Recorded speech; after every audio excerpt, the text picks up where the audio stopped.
Tarde.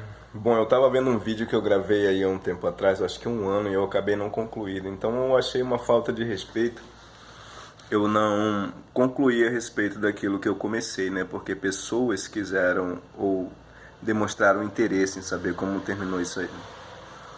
Bom, eu parei na parte onde eu disse que eu estava buscando o conhecimento e crescer mais meu nível espiritual, e comentei que fui em algumas congregações conhecidas como a Adventista, Mormon, frequentei missa católica, fui na Igreja do Véu, com o desejo de querer saber primeiro o que eles ensinam e comparar com o que eu sabia.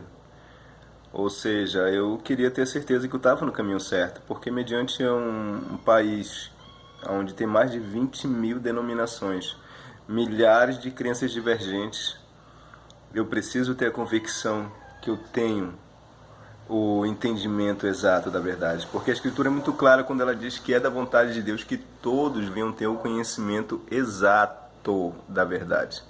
Quando Deus passa um conhecimento, Ele não passa um conhecimento oscilante.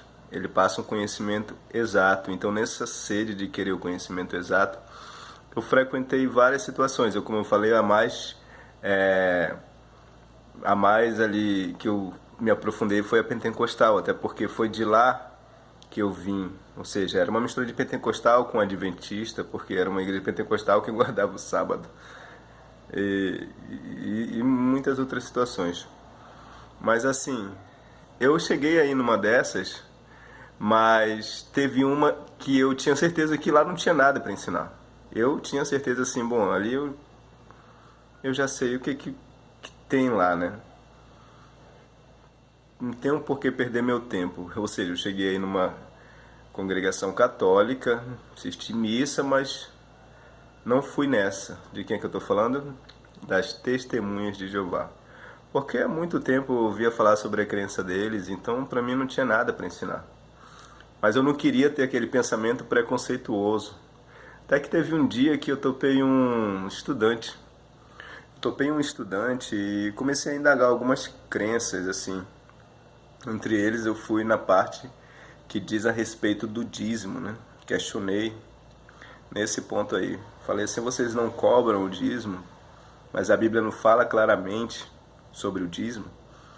E eles, o rapazinho, né, ali eu pensei que não tinha muito entendimento, como a maioria das pessoas pensam. Elas acham que testemunho de Jeová é só aquilo que vem no dia a dia, né?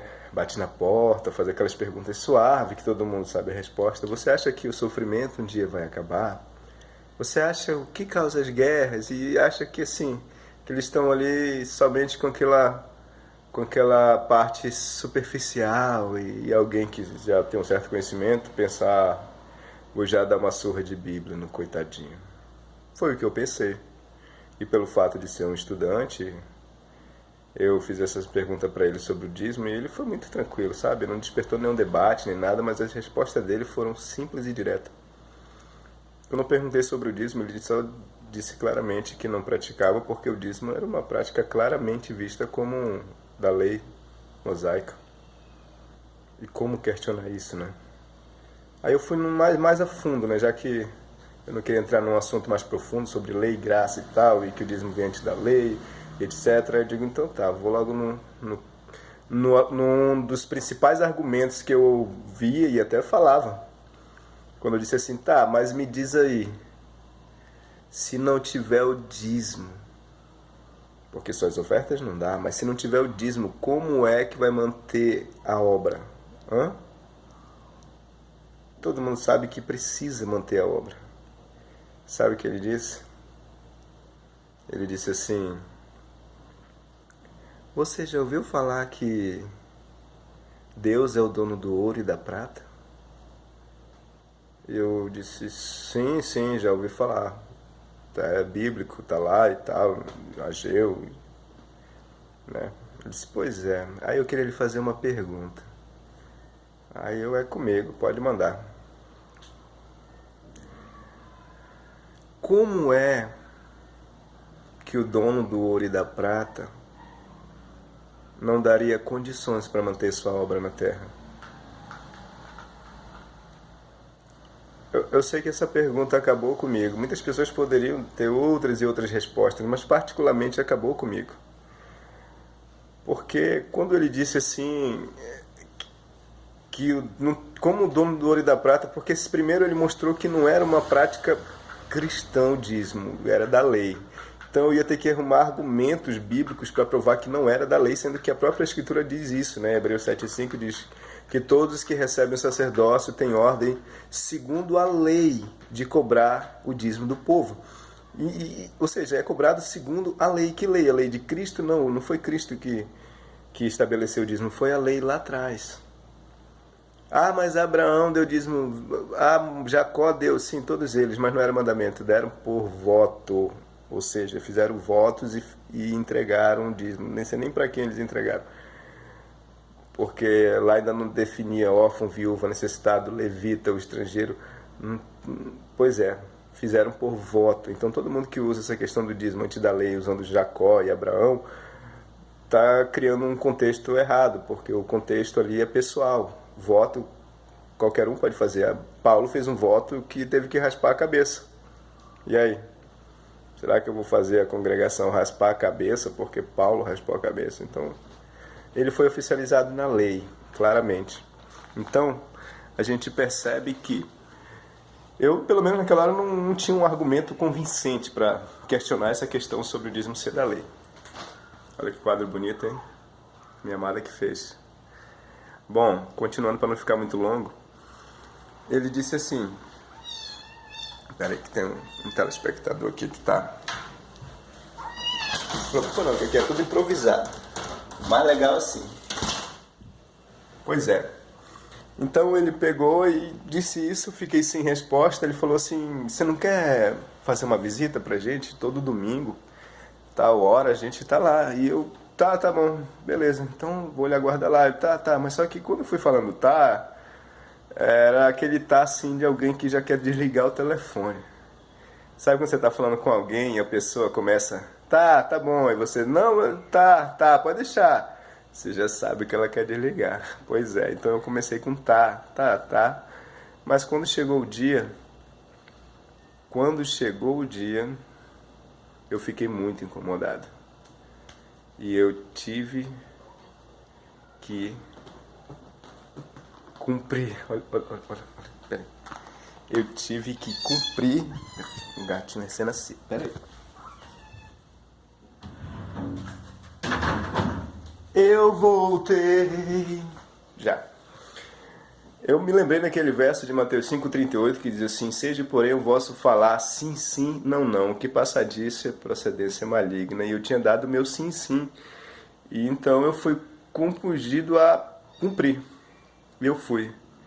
E disse, vou lá, vou ficar meia hora, porque eu não disse que ia ficar tudo, disse que eu ia, não disse que eu ia assistir tudo. E vai fazer 3 anos. Eu não consegui mais parar de ir. Pouco a pouco eu tive que assistir às testemunhas de Jeová, usando a Bíblia e a lógica, desmontar tudo aquilo que eu passei a vida toda acreditando. E hoje eu sou um estudante das Testemunhas de Jeová, ainda não fui batizado, pretendo, e eu estou resumindo aqui, para não ficar muito longo, que realmente foi isso que aconteceu. Eu era um pastor, abandonei o pastorado, tive que me render aos ensinamentos bíblicos, que foi dado por um grupo de pessoas que eu passei anos dizendo que eram seitas, que eram hereges. E hoje eu chego até a desafiar pessoas, assim, dizer assim, me mostre uma crença que as Testemunhas de Jeová têm que seja contrária à Bíblia. E muitas pessoas têm achismo, têm interpretações pessoais, mas a verdade ela prevalece.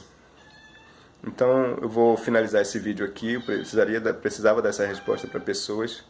E quem tiver alguma dúvida, quiser fazer perguntas, eu vou estar até fazendo talvez outros vídeos a respeito, tá bom, pessoal? Esse é o canal Fica a Dica, hashtag oficial Fica a Dica. E para finalizar esse complemento, né, qual é a dica que eu digo para que as pessoas tenham em relação à Bíblia, à religião, a Deus? A dica que eu deixo é: duvide, duvide, duvide da sua crença. Mas não em sentido de descartá-la. Vá fazer uma análise comparativa. Veja se é isso mesmo. Tenha humildade. Cristo esteve aqui na Terra pregando a verdade, mas os que já tinham uma crença definida dificilmente se converteram, porque eles achavam que a dele estava certa. E a gente tem uma coisa muito em comum de achar que a religião errada sempre é do outro. É sempre do outro. Que talvez se não é a minha. Porque se for a minha, jamais o meu líder vai dizer que é a minha. Sempre ele vai dizer que é do outro. Então analise suas crenças. Comece o cristianismo pelo começo. E o começo está lá descrito em Mateus 5, quando começa o Sermão do Monte e as bem-aventuranças. E o Cristo deixa bem claro, Jesus disse quando ele começa o discurso, o primeiro ponto que ele enfatiza é: bem-aventurado os humildes de espírito. Em algumas traduções diz: os cônscios da sua necessidade espiritual. E esses cônscios da sua necessidade espiritual são aqueles que sabem que precisam aprender mais, sabem que precisam ter a convicção da sua crença, e não aqueles que acham que já sabem tudo, que já estão no topo. Para aqueles que sabem tudo, infelizmente ainda não passou nem na primeira parte da bem-aventurança. Tá bom, pessoal? Vamos ser mais humildes, vamos analisar, vamos ver os textos, vamos se dar a ouvir. A Escritura diz: de sorte que a fé vem pelo ouvir a palavra de Deus. Então ouça, pesquise e tire suas próprias conclusões. Não deixe que sua cabeça seja feita por terceiros. Cada um dará conta de si. Eu resolvi deixar de ouvir outros e fui analisar eu mesmo sobre o que A e B falava e ver de acordo com a Bíblia. Não é assim que os bereanos faziam? Faça você também. Fica a dica oficial.